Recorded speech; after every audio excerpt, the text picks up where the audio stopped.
Welcome to Beyond HR, the podcast for people first leaders who know that HR is about more than checklists and compliance. I'm Paige, your co-host, and we will explore the real challenges shaping today's workplaces. From burnout and belonging to strategy and storytelling, we're bringing you honest conversations, practical insights, and a fresh take on what it means to lead with heart in the world of work. Before we dive into our episode, a quick shout out to Manpower for generously providing the space where we record Beyond HR. And here's a quick word from our launch sponsor. If you're feeling stretched thin, juggling big changes, emotional labor, and communication breakdowns, you're not alone. Hi everyone, I'm Dan Kaplan, founder of Bring Disc to Life, an online community for aspiring leaders and HR professionals. We give you the strategies, tools, and encouragement to communicate in ways that increase your influence while lowering your stress. Using DISC, the 5 behaviors, and mindfulness, you'll learn to stay grounded, read minds, and frame your message to influence others. We have live workshops every month, group coaching to unpack tough situations, and tons of easy-to-use scripts, strategies, and resources that you can apply right away without adding more to your plate. So come refuel with a community that gets you and wants to help you speak your truth in a way that's heard. Join us at confidentcommunicator.com and click on community. That's confidentcommunicator.com. Lead yourself and others will follow. Quick side note before we dive in, my co-host Paige could not be here for this episode. She was under the weather the day that we recorded, but by the time that you're hearing this release, we know that she'll be back and feeling great, and we look forward to having her on our future episodes. So, who is Dr. Julie? She's the founder and CEO of Radico Psychological and Consultation Services, where she helps women in helping professions break free from perfectionism, burnout, and moral injury. She spent over a decade in academic medicine, building programs, mentoring students, and challenging bias where it lives. She's also the co-author of You Will Get Through This, a mental health first aid kit, which is packed with real-world tools for building resilience. In our conversation, we dig into the connection between mental health and HR, from the challenges of supporting employee well-being while balancing the demands of the job, to why we need to normalize mental health conversations in the workplace. We also talk about creating cultures of safety, the importance of self-care, and empathy for HR professionals, as well as how younger generations are shifting the expectations of such in the work. This episode is packed with insights and heart, so let's jump right in with Dr. Julie Radico. So what typically we like to start out with is kind of asking our guests, one of our central questions in the startup is, at the core of who you are as a person, behind everything else, behind your job, what would you say fuels the passion for what you do, and how did you become who you are? Yeah, it's a great question. I think one of my core pieces, and this is true to me, is that as you say that, I'm like, well, there's multiple, because we're all multifaceted. Right. One of the core pieces is that I love learning. So like I'm a nerd through and through. And I, throughout all of my journey of grad school and all of the stuff, my brain works in such a way that I listen to all the complicated jargon and then go, all right, what are they really saying? Like, what do I need to take away here? How would I explain this to somebody else? How would I make this like useful for someone else? And so a big core of how I process information and how I like to give information is part of my mission in some of the work that I do is to demystify things. So like to find the nuggets from information and to share them with other people. So like, it's great that I, could tell you, oh, somebody might have emotional dysregulation with this diagnosis. What does that mean? It might mean that like, when they get overwhelmed, it's hard for them to keep themselves calm, or, something might really, they might struggle with a self-soothing, like to find ways to take deep breaths to calm themselves. And so you could say emotional dysregulation and lose most of the people who are listening to you. Or you could say like, oh, ways to self-soothe and keep you calm. So that's a big part of who I am, is to go, okay, this is complicated, but it's not that complicated. Let's make it like accessible, which is part of why, and we might touch on this. I co-authored a book with two other mental health clinicians called "You Will Get Through This." I have a copy here. Very nice, very nice. Yeah, and the heart of the book was to demystify complicated things into small, bite-sized layperson language. So that connects with your question 100%. Because I was just like, this needs to be accessible. Everybody needs to have good tools in their toolbox, and it doesn't have to be in like 15-letter words. You know, like it could be in simple information. Yeah, and I can definitely appreciate that, because I know, even maybe not so much on the psychology side, but like just regular doctor side, like sometimes, you know, I've gone to doctors for myself, or gone to help somebody else translate or whatever, and it's like there's the way that they explain, you have acute blah blah blah, and it's like, what does that even mean? Okay, acute what is that? Help me understand so I can tell this person what it is. So I can definitely appreciate your mission to try to make things a lot more simpler for us common folk that, you know, have the clinical background to understand all the terminology. And that's one of the things that I appreciate. So I did check you out on YouTube. I know that you have a little YouTube channel as well, with a co-psychologist. You guys are peers? Yes. Yeah. She's Dr. Stacey Gebian. She's another psychologist and coach. Yes. Yeah, and I could appreciate for sure how you guys are addressing those, you know, mystifying high terminology, you know, concepts, and bringing them down to people's common language to understand that. So thank you for that. I think definitely a lot more clinicians should have that mentality and that mission to do that, because it makes the rest of us kind of feel normal for one, whatever normal means, but it makes us feel normal, and just be able to understand a little better and have a little understanding, because I'm definitely a firm believer that a lot of people are afraid of things they don't understand, or maybe can't grapple with, so being able to educate is definitely, you know, for sure appreciated. So thank you for that. Now, how did you end up where you're at as far as your, you know, professional journey? Like what prompted you to say, hey, I want to grow up and be in the psychology field? So my journey, when you ask that question, my brain lights up in so many different ways. So I'm going to say a couple things. One is, I fortunately realized that I loved psychology by taking an AP psychology course in high school. Oh, wow. Okay. That far back. Okay. Right. Yeah. And I was like, oh, this is the first class where like, I want to know more. And I was always interested, right? Again, nerd over here. But it was the first class that I was like, oh, I want you to tell me to study this. I want to take a test on this. And that luckily carried me through. For listeners, you don't need to know this, but you might already be familiar. If you get an undergrad degree in psychology, there's not much you can do with it. It kind of demands that you go on to get at least a master's or a doctoral degree.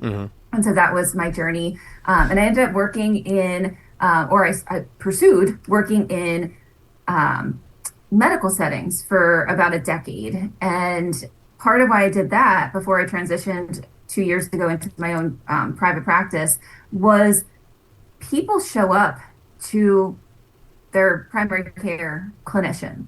People show up to, get their annual checkup. Sometimes, not all the time. Yeah.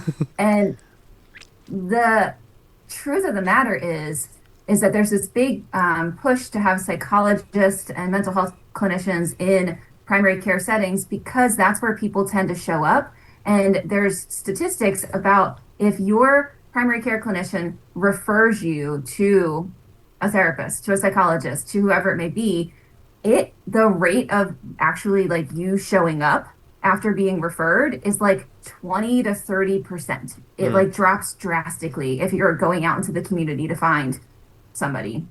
If you have a psychologist, therapist, somebody embedded in the primary care clinic where you're literally just going, oh, walk down the hall and see Dr. Radico, that increases the rates that people actually go, because it takes away the stigma. It normalizes like your primary care clinician who's known you since you were a child, trust this person. And it also, we could talk about in the weeds for a long time about all the nuances of this, but it also means that all of your care clinicians are working on a team to support you. So like it's not, the messaging from the psychologist going back to your primary care clinician gets lost somehow and they never get updates, or like it's the same medical system. It's the same EMR, like the electronic medical record. So all that breaks down a lot of barriers. And so that spoke to me. I also love to teach. And so I loved teaching medical residents all the behavioral health information that they needed. I won't say all, but like a lot of the behavioral health information that they needed. Again, in this vein of like demystifying things for people. And then I started my private practice to continue some of that work through consulting, but also supporting professional women in coaching and therapy services and doing like speaking. One of the things that I speak on now is helping people recognize and manage unhelpful thoughts, like the cognitive distortions. That's the jargon, y'all. Yeah. Unhelpful thoughts that you're dealing with. Yeah. And so I kind of, when you asked that question, I was like, oh no, well, my brain's lit up in so many ways, so I'm just going to tell you lots of things. We can take it whichever way you want. Yeah. No, perfectly. I think it's definitely a good answer, and like I said, we can take it whichever route spirit takes us. We're good for that. So, so one of the things that I've learned, which sounds like common sense, but one of the things that I've learned through self-study and internalization and things like that is that your mind is kind of the first thing that dictates how your body reacts to things around it, and the power of mind over body kind of thing. Why is it that it's so much easier to go to a physical doctor than a mind doctor? There is a lot of stigma that luckily is getting better. I think with each generation, the stigma is lessening more and more. It's still there, that if you need to go see a mind doctor, that means there's something wrong with you. You're quote unquote crazy or not normal. And the truth of the matter is that you very insightfully are bringing up one of the sort of models that is often used by people who work in primary care or like psychologists who are really thoughtful about the interplay of physical health and mental health, is what's called the biopsychosocial model. So it's the biological impacting the mental, impacting the social. And there's also models like the biopsychosocial spiritual model. All this to say that you are 100% correct that, especially in this model, everything's connected. And I talk about this when I talk about unhelpful thoughts to people. You might stub your toe, which is a physical experience that you've had, and you're going to have an automatic thought about that. You're going to like stub your toe, and then immediately you're going to have a thought like, oh, that's awful. And then you might right away feel like upset, annoyed. Right. And then that like it impacts your behavior. So you might then like sit on the ground and like hug your toe, or like throw a couple cuss words here and there. Yes, you got it. And so all of that's connected, right? So like your thoughts, your feelings, like your behaviors, like your physiological feelings, all of that is connected. And somehow we've told ourselves this story over time that like the mental part of it, which is, you're right, it's kind of like a big base of how we function in the world, how you view the world, is like this weird, we can't understand it. If something's wrong with it, it's terrible and you should be ashamed. And it's just like the stigma is, I think, a big part of why people, it's getting better now, but why people say, oh, that's fine, there's nothing wrong with you. I'll pause after this comment. To this point, people have this question of, oh, why are more people now getting diagnosed with autism, like that they're autistic? Yeah. It happened in the past. People were getting more and more diagnosed with bipolar. People were getting more and more diagnosed with ADHD. And there's this whole debate of, well, is there something wrong with what's happening in the world now? Are we poisoning ourselves in some way? And then there's these questions of, or are we better at talking about the mind stuff? Do we have better screening tools? Are people more willing to not just hide that family member, but to say, oh, hey, this is a fully fledged human person that could benefit from support and help and can live a really fulfilled life if we don't just like push them into the back room and try to like hide, what's going on. And so I think being aware of it is getting better. Like the fact that we all have mental health, Right. just as a human being, you have mental health, Right. whether Right. it's good, bad, neutral, like you have mental health. And needing to take care of that is so important. Because if you don't, there's also research that talks about even for thinking about breast cancer wound healing. So Mm. after treatments for breast cancer, and that they've done studies where they've looked at the rates of healing for individuals who were depressed versus individuals who were not depressed or had treatment for depression. Mm. And depression slowed wound healing. Mm. Like it's just so a part of us. You can't take away the fact that your mental health and how you view the world. And Oh, I think I lost you there. oh, yep, I Yep. froze. I was looking. I was like, no, did I lose internet? Ah, I don't know where I froze at. Sorry. Yeah. No, you're explaining about the whole concept of like the importance of mental health and how it is becoming more nuanced in our society, and are coming out of that, but people still have a little bit of disconnect between understanding that that is such a pivotal important part to everything else, and the connection of the trifecta, I guess is the better phrase. But and it's crazy because even within how do I say this? So I guess let me backtrack for a second. So my own personal journey has been one of the last couple of years for sure, aggressively, of forcing myself to look at my own like inner wounds and inner healing, and looking at aspects of my day-to-day life that may need a stronger plan of attack of that healing process. And one of the things that I've struggled with and balanced out with has been, how do I create space for myself to heal the things that I need to heal, while I'm also absorbing all the energy from those around me that are looking to me for healing, even though it's not really my responsibility, but they're still kind of looking for someone to kind of guide them, or more venting than guiding, because again, I'm not an expert on healing in any way, shape, or form. So and I'm very, very self-aware of that. But at the same time, it's one of those things where I hold this role as an HR person, where I'm tasked with managing performance, but also somehow managing the people behind the performance. And I've developed myself within the last couple of years to understand that you're not going to truly get the most out of an employee, for example, if that employee is coming from a place of brokenness and lack of energy and lack of people around them that believe in them.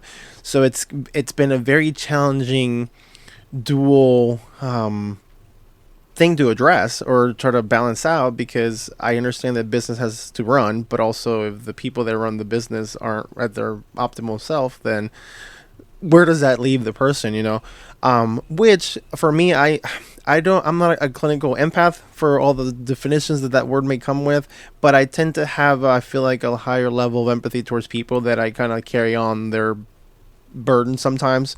And there's times that I come out of work drained, like somebody literally just whacked the crap out of me all day long with a stick, and then I'm like, oh my god, I come home and I talk to my wife, and I'm like, I need like 5 minutes to decompress, because like I seriously feel like I don't have anything to give right now to you and our kids and things like that. And I feel like that's where the term burnout comes out of. I feel like it always starts, or it starts, not always, it starts within the mind first, and then eventually your body starts reacting to that, where maybe I know for a while there, my sleeping patterns weren't as good as it could be. I felt, even now, like I constantly feel tired. So understanding that, have you experienced or seen, or what's been your interaction with like professionals in the workplace in high emotionally demanding roles? And what has been your exposure to it, and how do you walk somebody through, all right, these are the things to think about as you're experiencing these things? Yeah, you brought up a lot of great points for this question. So I have worked alongside and been one of the people in high pressured jobs, working alongside physicians and people who are in leadership roles. I also coach professional women who are in leadership roles and in high demanding jobs, whether they're taking care of their own clients, their own patients.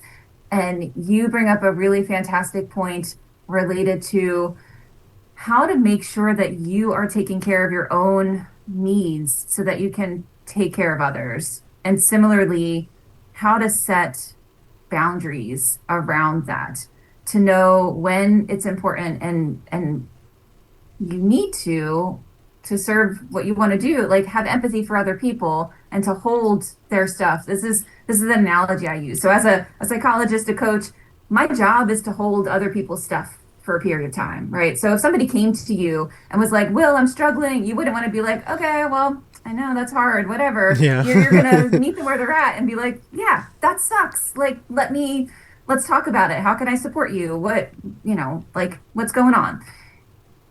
It's important for people, especially like in HR, where that's a big part of your role and you're caught in all this nuanced space, to be able to, and you can feel free to use my image, to say, okay, somebody is coming to me with a need, colleague, person I'm helping at work, kids, family. I am purposely okay with putting out my hands to hold your stuff along with you right now. I can't hold all of it, and I'm not going to take it from you, but I'm happy to, as you put out your hands as the person asking for help, that I'm going to come alongside and maybe like scoop my hands under yours and help you hold that for while we're talking, while we're working together.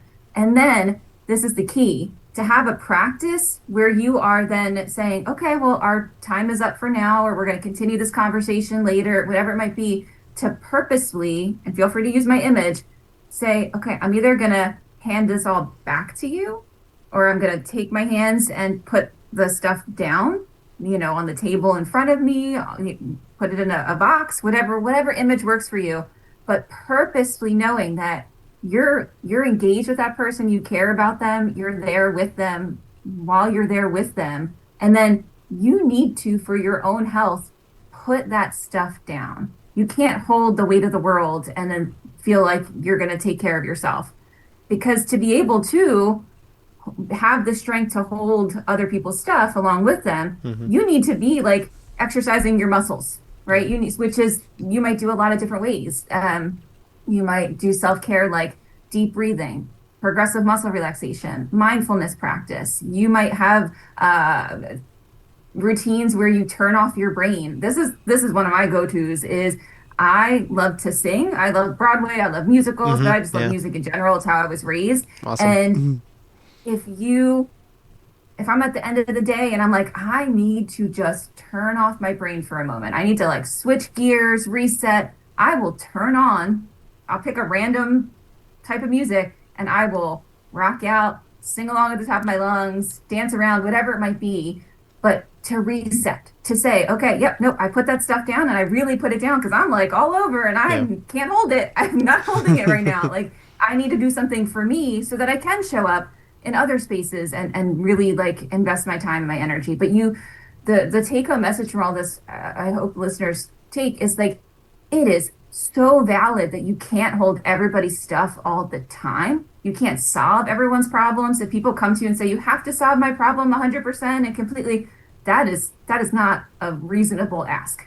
You can help, you can be a component of that, you can support, but you are not the be all end all for problem solvers for anybody, including yourself. That's why we have support systems. That's why we have, therapists and coaches and things like that. Like, asking for support is part of the strategy to like strengthen your hands, but you need to be able to put it down and I would encourage y'all to have an image of how you put it down, because you want to really be sure that you're not putting all that stuff in like your backpack and carrying it with you, because it's just going to weigh you down.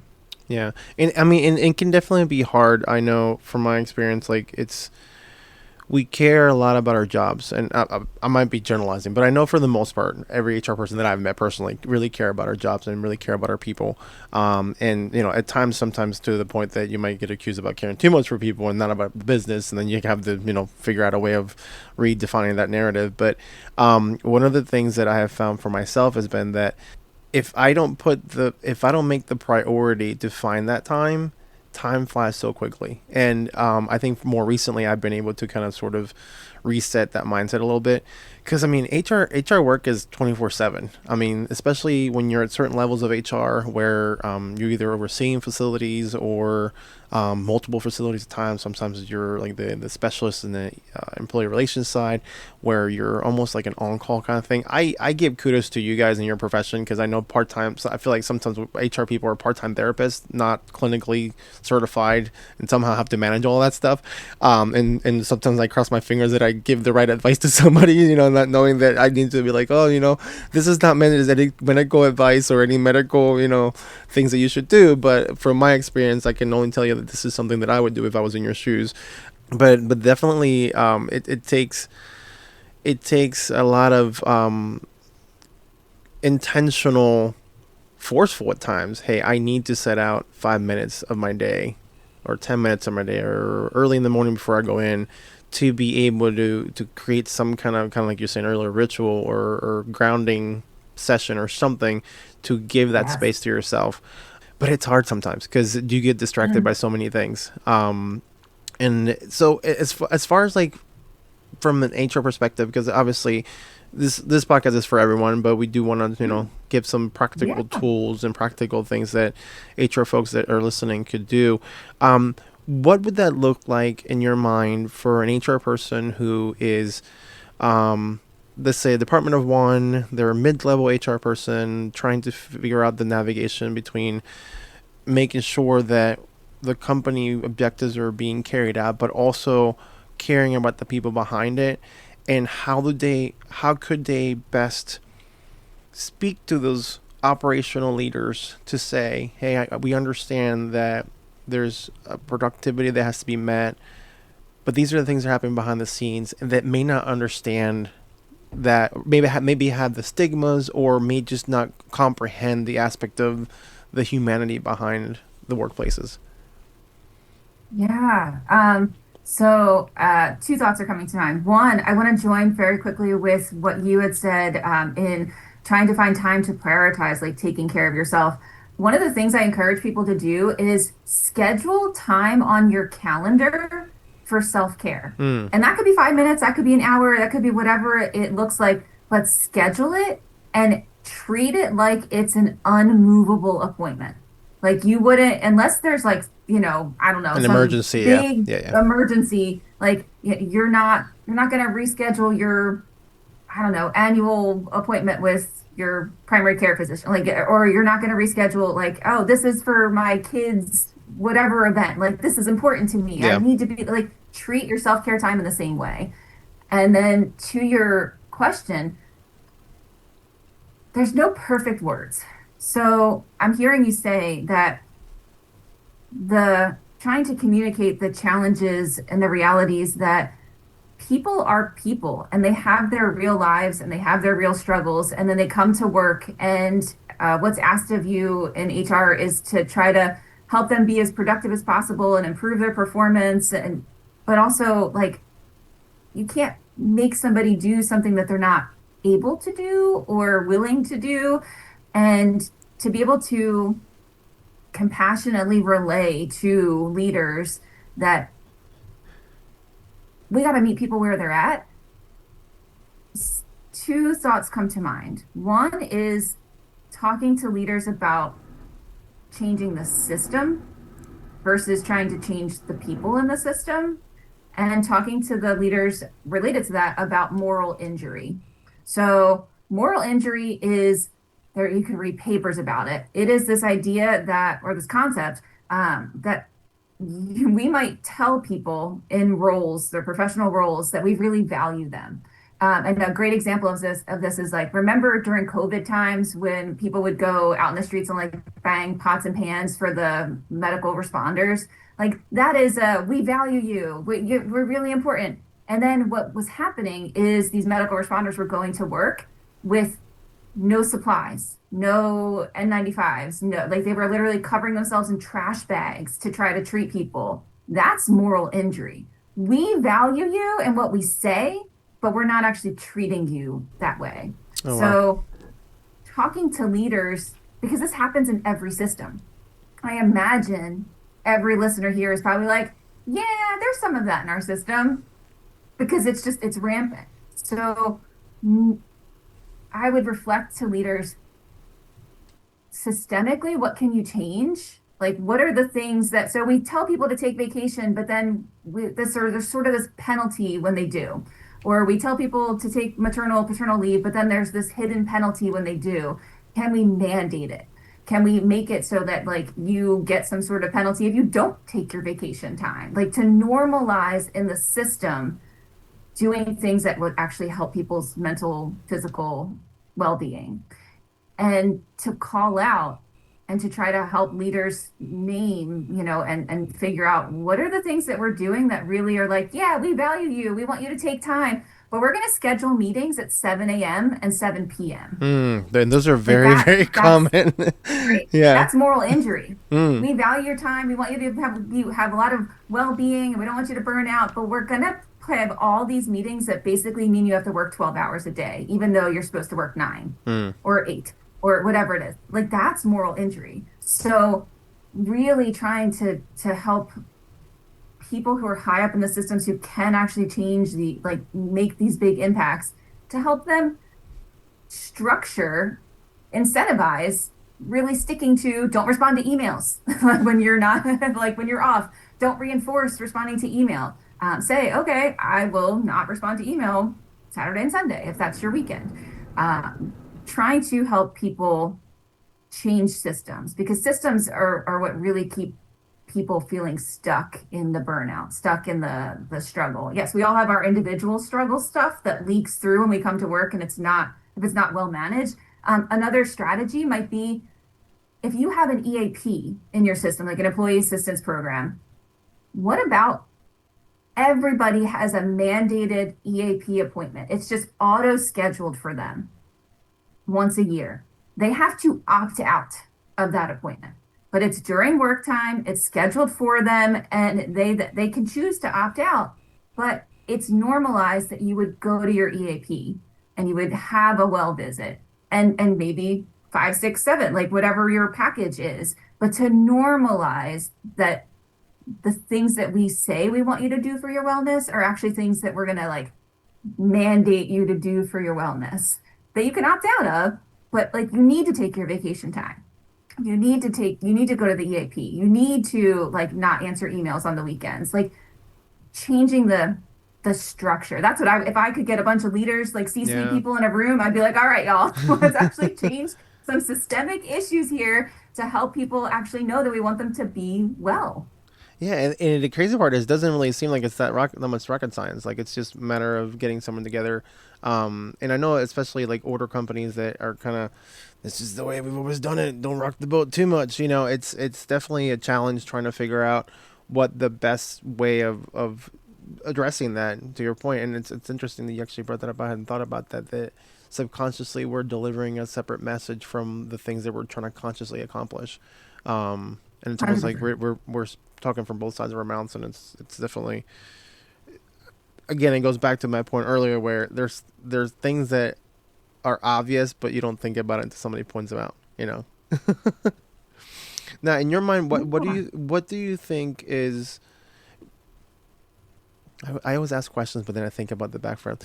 So backtracking, so one of my personal theses that I've kind of held on to this year has been, I firmly believe, and am in a space now that I believe that HR as a profession has a sacred duty to be spiritual healers of our workplace.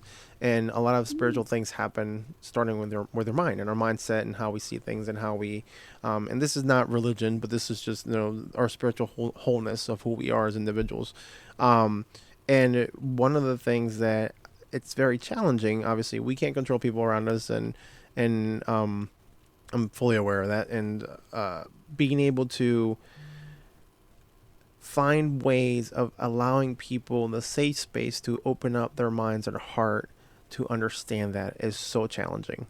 And I'm sure we can probably talk about childhood traumas forever and general traumas and all these things that create those narratives of either we're not allowing ourselves to flourish, either because we feel like we're not worthy of it, or because the systems around us make us feel like we don't have a strong enough voice. So in your perspective and in your experience, how do you feel leadership can help and play into reducing stress and preventing burnout amongst the employees, especially at the HR level that we're in? And how can those of us that are in the space that we can see the healing that has to happen create a model or a platform to allow those around us to be able to think and behave that way? Yeah, it's a great question. One of the thoughts that comes to mind is normalizing. So even just the fact that you are talking about this and normalizing that mental health is important, your spiritual awareness of yourself, whatever that might mean, like faith wise, spiritually. Like I think of when you said that, I was like, oh, like mindfulness. Yeah, Um, yeah, Talking about those things, norming the having those conversations is key. Uh, so if I come into your workspace and I say, "Oh yeah, I just talked to my therapist," and the response that the culture is, "Oh, what's wrong with you?" Like yeah, that is going to shut me down, and then I'm going to know that, oh, I don't bring that up. I shouldn't bring that up. If HR can be helpful in creating this culture of, oh, when I come in and I say, I just talked to my therapist and I hear from HR, I hear from the people around me, like that it's normed of, oh, how'd it go? I hope you're doing okay. Or, like, oh, that's awesome. I have my appointment next week, like yeah, just yeah. normalizing that like everybody could benefit from therapy. Everybody could benefit from spiritual like reflections. And again, I think about that as mindfulness. And mindfulness is being paying attention in the moment on purpose and non-judgmentally. So to make this concrete, if you were like, Julie, what's a strategy that you think HR people should use in the moment to help, prevent burnout? What about every time before you like talk to somebody as you're sitting in front of them or, on a virtual call, you said, and you normed it. You own that you're norming this. Hey, I have this practice knowing that we get really stressed and we come into these meetings and it's a whole bunch of stress and there's all this stuff going through our minds. I have a practice of doing mindfulness for 30 seconds. So if you're okay with following along with me, I'm going to ask you to take a deep breath in through your nose, move the air to your belly, breathe out through your mouth, and then notice without judging what's one thing you see, what's one thing you hear, one thing that you physically feel. Like notice your feet on the floor, your legs on the chair, your shirt on your shoulders. What's one thing that you taste? And what's one thing you smell? And they don't have to be sharing that with you. They can if they want, but just taking a moment to pay attention to the things that our brain is filtering out because we're so stressed, to ground ourselves, like you were saying, like that. I have a colleague that does that, and I was actually in a meeting with them last night, and they were like, "Can we take a minute?" And we all did mindfulness, and then he went around and he was like, "Okay, what did everybody notice?" And I was like, "Oh, I noticed my air conditioning clicking on, and it was like cooling my feet, and it was really nice." But Yeah. if you would have asked me the hour before when I was just go go go, did I notice the air conditioner? I sure didn't, because we're just all up in our space. So long story short, like norm taking those pauses for your health to check in with yourself. Did you notice that your shoulders were up here and your jaw was clenched, and like, okay, well, let your shoulders loose and unclench your jaw. Those small moments of norming the check-in and actually checking in, I mean, those create a culture where when somebody walks in and says, "Oh, I just came from therapy," they'd be like, "Oh, cool. I Cool. hope it's Yeah. helpful." Like, like you're walking the walk. Yeah, and I feel like with this kind of topic, as far as like when it comes to mindfulness and self awareness, like I have I have had that interaction with folks that are you can tell that it's easy to be in a space in life where you have time to do that. And I always kind of think of Maslow's hierarchy of needs, and things that mindfulness is on the upper end of that, echelon. And if your basic needs aren't met, then it's hard to be able to even have this headspace for that. And unfortunately, a lot of manufacturing environments are kind of based that way, because we do have folks that are living paycheck to paycheck, or they're struggling, with relationships at home, or and that could be all kinds of relationships, or sometimes layered up on top of each other. If you were giving me advice as an HR professional, say this is how probably in those scenarios, because they might not be at the level that they're open, or their inner self is open for that. How can we support those kind of employees and ourselves with amongst each other when our physical needs aren't even met to a space that we can be already at that vibration? Yeah. So safety is important, and it's a really basic need, kind of as you're talking about supporting people in helping them feel safe.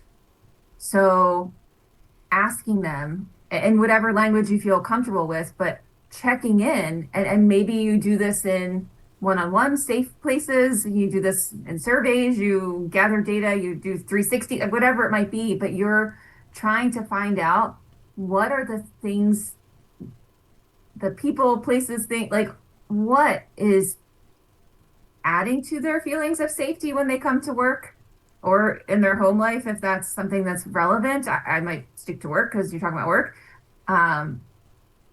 And what are the things that are chipping away at their safety? And then again, going back to, if you find out over multiple conversations or over a survey or over, and there's a danger with surveying and not doing anything about it. And that's some of the feedback that we've learned over the years is like, if you ask people for feedback and then you go, great, thanks so much for that feedback, we're not going to do anything with it. Like that.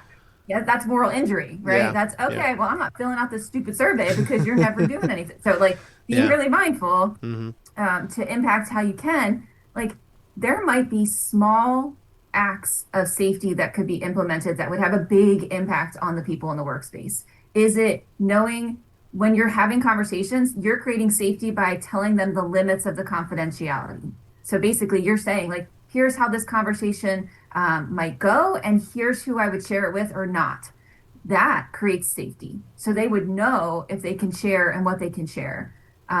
Creating safety around, okay, so if you have all different types of people working in your business and some of them don't feel safe using rooms or facilities or at certain times of day, like there's not enough light in the parking lot. That was actually an issue that we had at one of the clinics back when I, worked in my previous job. And that's a safety issue.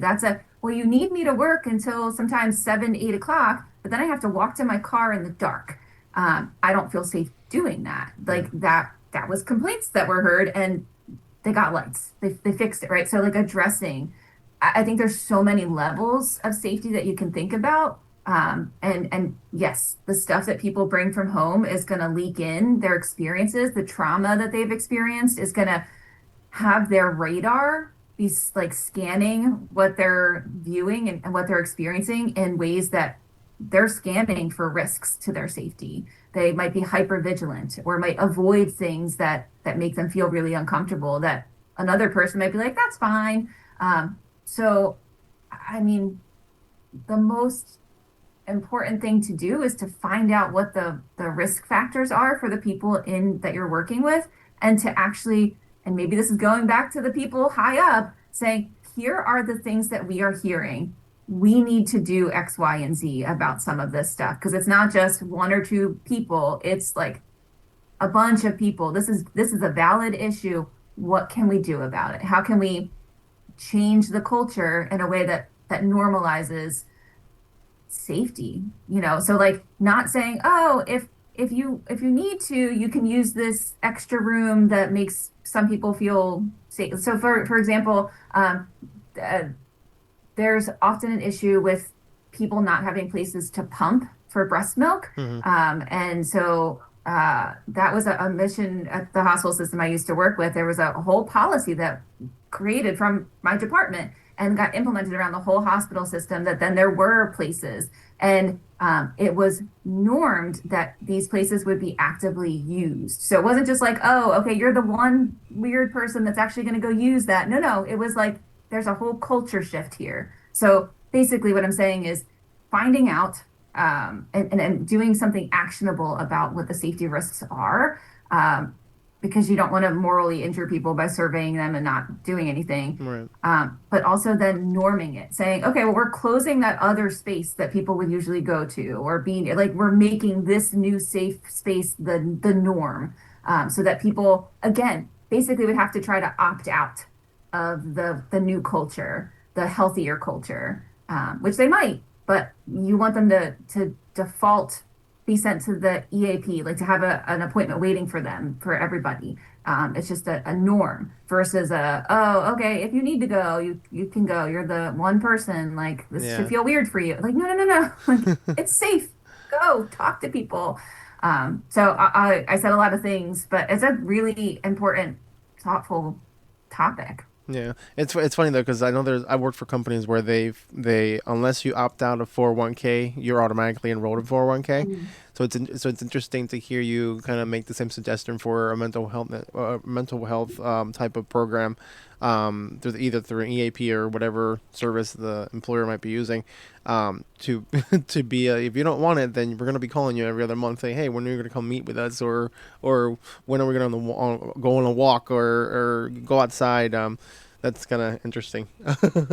Now, in your perspective, as the workplaces continue to evolve and we keep on pushing forward and to 2026 and beyond, what do you believe to be the next big shift in how organizations either must approach mental health and wellness, or are going to be forced to approach mental health and wellness, or I'm sorry, mental health and wellness?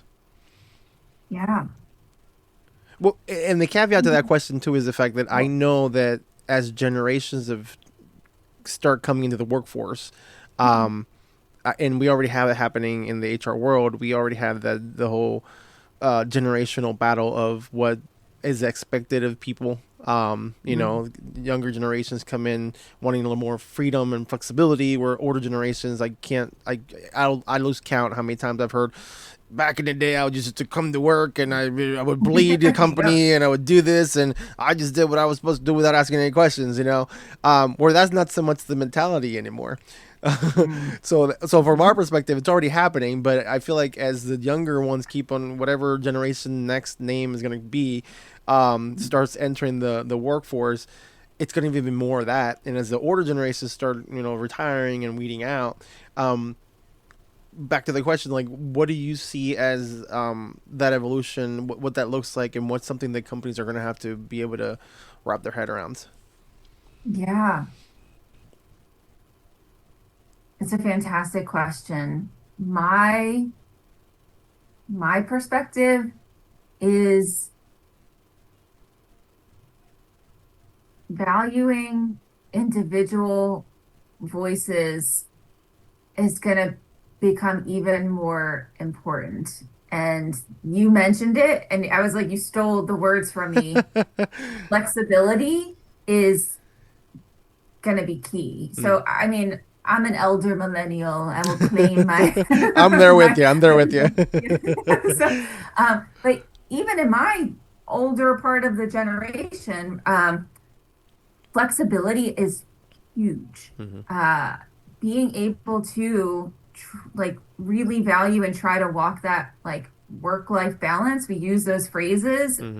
People are like, I need to be able to work from home sometimes. I need to be able to come into work late or leave early to get my kid to this appointment or for me to get to this appointment.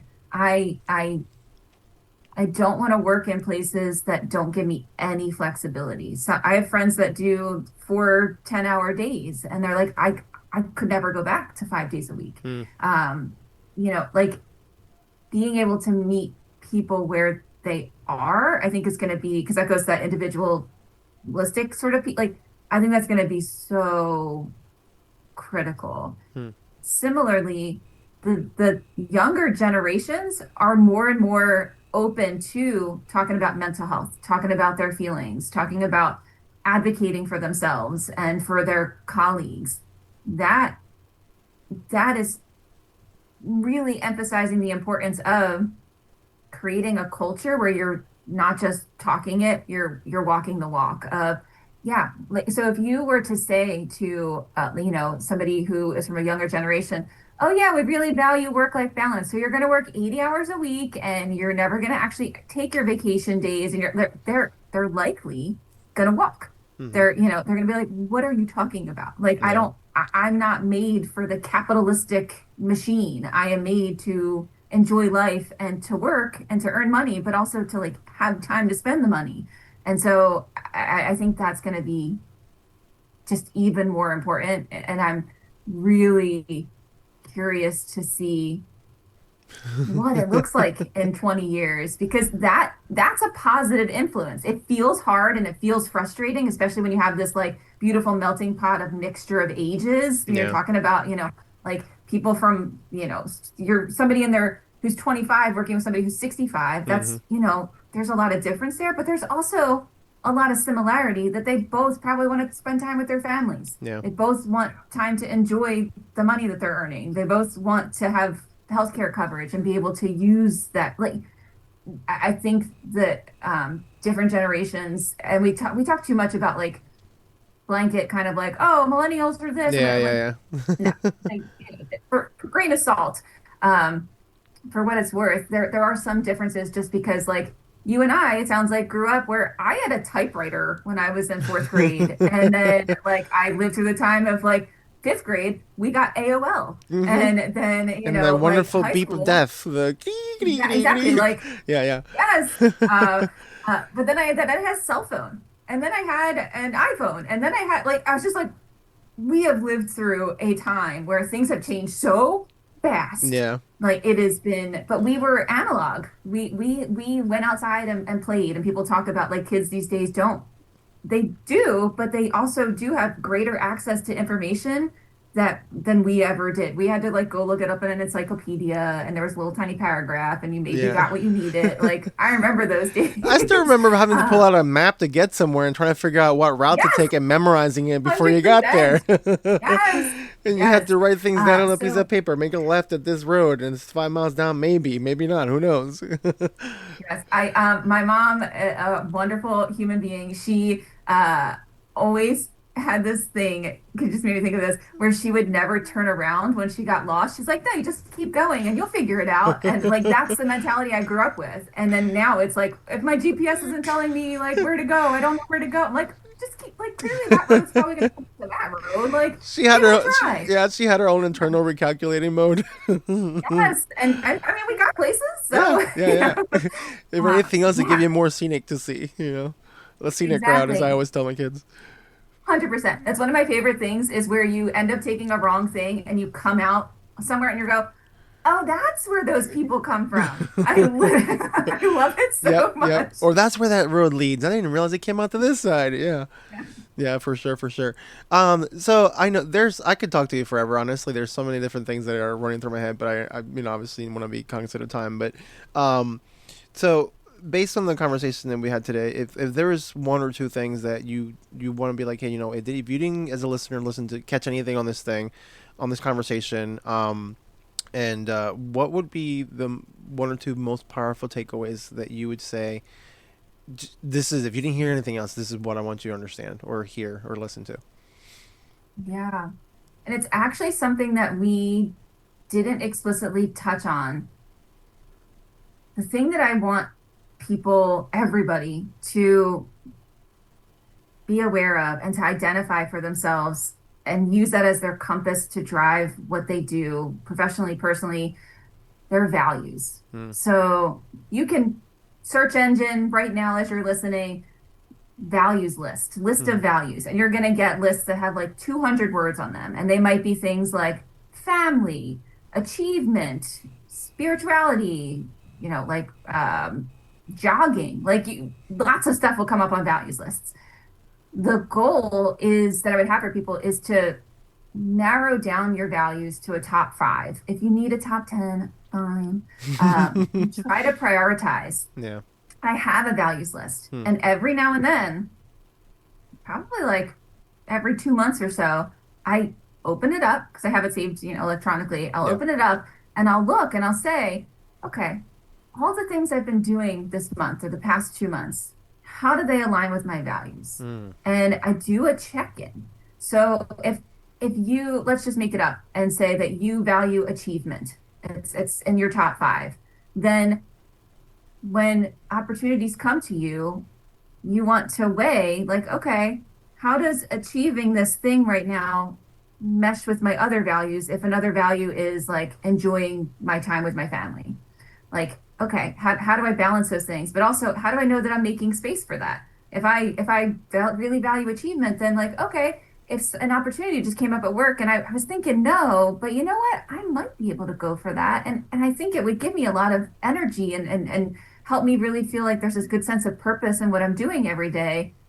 Maybe I will go for that. Mm. Like check in, like identify your values and check in with them regularly as your guidepost, your compass for what you're doing in all areas of your life. I find that sometimes when we feel lost or we feel like we don't know what we're doing or we're not sure what our next step should be or how do we even approach like a disagreement, if you know that you value connection with other people, then be aware of that, that you want to come away from that conversation maintaining that connection. Mm. Or that you know that that person might not be your person, but you have other connections that can help make you feel like you've got a good foundation so that you're not overvaluing the conversation or stressing about it too much. Like, just values are super important and helpful in how we go about navigating the decisions we make, what we choose to spend our energy on, and what we want to do with our lives. Mm. And it's so interesting, the connection, at least as I see it, that the connection to burnout and loss of passion, to not just like Mhm. not aligning with your values, but not even knowing what those are.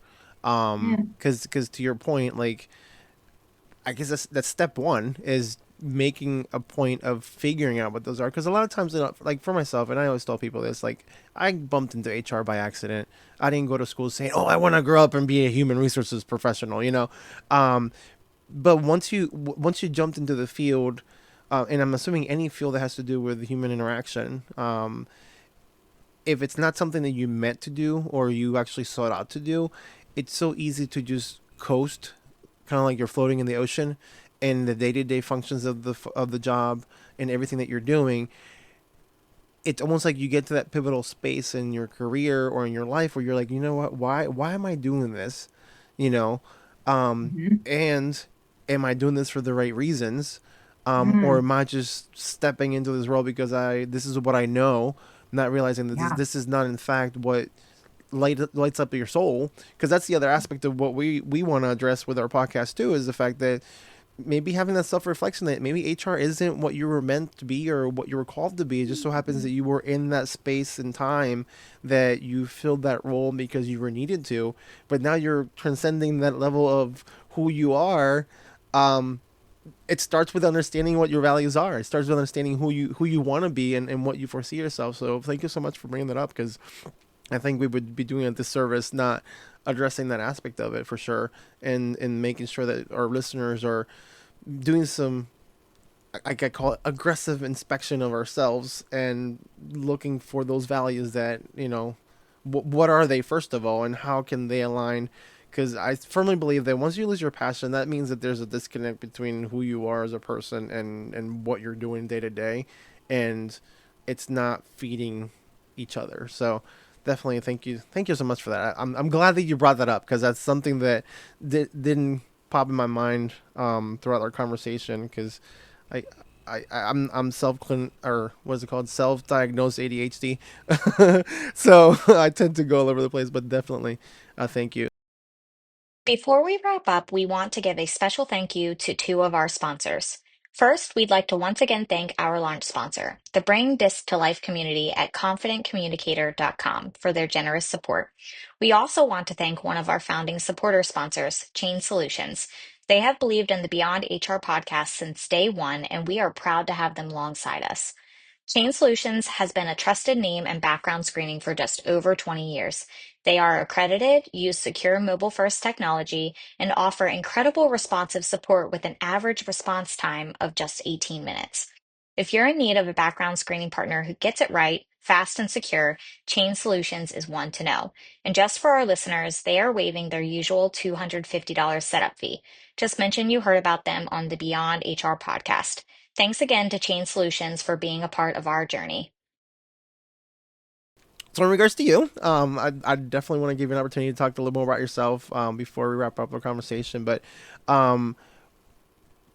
where can people find you if they're interested in talking about you? What kind of things do you have going on or coming up? I know that you have 2 books that you've written or co-written, or one. I have one book that I've co-written. I actually have another that was with a publisher right now, but they're deciding if they want to write Okay, it. So okay. you may be manifesting that for me. I and got you. will I take got it. your I'll take back. Yes, yes, yes. Manifestation. We're all about that too. So, awesome. So, tell us a little bit more about the book. I know we touched very briefly in the beginning of the conversation, but tell us about the Yeah. book. Where can people find it? Give us kind of a little synopsis of it, and then as well anything else that you got going on, and then how can people find you? Yeah, yeah. So I brought a visual aid. I love visual aids. I also, brought my cat the whole time. Yes, She yes, I was, saw back there. Yeah. I was like, oh, you know what? I love when I watch podcasts and there's like an animal that I track around. So I was like, people are probably loving her. She does what she wants, and I fully support it. Perfectly. But so the book is You Will Get Through This. It's a mental health toolkit. I co-wrote it with 2 amazing mental health clinicians, Charity O'Reilly and Nicole Halverson. The reasoning behind the book was working in primary care as I did in the past. I would interact with patients who would come to me and say, oh yeah, I waited 2 months for my appointment, or I vacillated whether or not I wanted to come talk to a therapist or, see a psychologist, any of that. And I looked on TikTok and I went on social media and I did a quick internet search and I think I have this, or I started doing this because that's what TikTok told me to do. And there was actually a recent analysis that came out, I think it was on the New York Times, of a big compendium of videos on TikTok related to, I'm pretty sure it was ADHD. And they found that 50% of those videos were inaccurate Oh wow. to like the diagnostic criteria they were talking about. So like when they would say like this has to do with ADHD, that's not what the research backs up. So to that point, I was like, what if there was a useful tool that like a book that Yeah. people could go to and we have a chapter on ADHD and they could easily in 10 pages or less, because all of the chapters are very brief, Okay. they would be able to find out what is it, what's the issue. So whether it's chronic pain, depression, loneliness, panic disorder, ADHD, what is the issue? What does research say are evidence-based treatments? So in very small bite-sized chunks, here's cognitive behavioral therapy. What is it and how could it help? And then what might you do about it? If you're like, I need some help with it right today, we have strategies, again, very bite-sized. There's nothing in the book that's like longer than like 6 sentences for a section. They're very bite-sized sections. The intros are maybe like 12 sentences. And then we have things that might get in the way and a sample case. So here's Jim, and Jim might have ADHD. This is their experience. And then we have what you might say if you're dealing with that issue or if a loved one is dealing with that issue. Okay. So sometimes it's hard to find the words, especially related to like grief. Like, what do you say? And so we give you some concrete things to say or to consider asking. And then resources round out every chapter. And each chapter is outlined the same way. So you could open up the book and read one chapter and put it down and come back to it 2 weeks later, read a different chapter that's relevant to you. And I've heard from people that that's what they do. They're like, this is a great reference book that when I'm feeling really depressed on a day, I'll open it and go like, okay, what are the things that might actually help me right now? And you don't have to read 75 pages. You read like 2 and you've got lots of tools. So that is why we wrote the book. It is in, so I would love for people to buy it. I would love for you to review it on Goodreads, Amazon, all those places. Mm-hmm. However, I will also say it is in local libraries around the country. Oh, So awesome. we're this journey. Yeah, right? That's I as a awesome, yeah. library nerd, I will call you nerd, right? Yeah. My co-authors and I were super excited to learn that there is a library journal. I did not know. I did not know that libraries had a journal. Yeah. Made a lot of sense after thinking about it. Yeah. You either get 0 stars or you get a star. Those are your two options, your book in the library journal. And we got a star, which means that the library journal deemed it to be an essential read that should be in most libraries around the country. That is And so and so we want it to be a useful tool, accessible to everyone. So that's about the book. If people wanted to interact with me, I am active on LinkedIn. Just it's my name. Feel free to search me, connect with me. I also, as you talked about earlier, started a YouTube page. It's called Undercomplicated with a wonderful psychologist and coach, Stacey Gedian. And you can also find me on my website, drjulieradico.com. I provide coaching services, therapy services. I also love to speak. And as we talked about, well, like part of my mission is to demystify jargony, complicated things. That's a big part of this book is to we'll name the jargon. We'll go, oh, cognitive distortion. Here's what it actually means. Unhelpful thinking habit. I love to talk to groups and speak. So I am all ears if people want to reach out and say, hey, come talk to our group. We would love to learn about how to manage our unhelpful thoughts or manage anxiety or to build our confidence in the workplace or to better communicate. Tons of different topics I'm open to talking about, but I will leave it there and hope that this has been helpful. And I've really enjoyed our conversation. Yes, definitely. You as well. And again, I think for those listening, for sure, check her out. It's Radico, Radico. Yes. Perfect. So, JulieRadico.com. Yes. Right. DrJulieRadico.com. Dr. Dr. DR or Dr. spelled out. DrJulieradico.com. Perfect. And then are you by chance in like any Instagram or TikTok or anything like that, or just mainly LinkedIn and Oh, website? that's a great question. So I do have a joint Instagram that people can follow. It's called Keep It Simple Psychology. Okay. And that I am one of my co-authors, Nicole Halverson, and I, we run that page. We've had that for about 4 years. We do daily posts of where we're simplifying coaching and psychology concepts. So yes, if people wanted to search, and there's like a little underscore between each word, but Keep It Simple Psychology. We would be happy to have you. Perfect. That's awesome. Well, thank you so much, Dr. Radico. It was a pleasure talking to you. Like I said, I could keep on going for hours and take away most of your day in this kind of conversation, because I definitely believe that there's such a importance, not just across the world, but obviously with our mission is helping HR folks redefine themselves and reignite and find that passion again that we have and that they got us into our roles.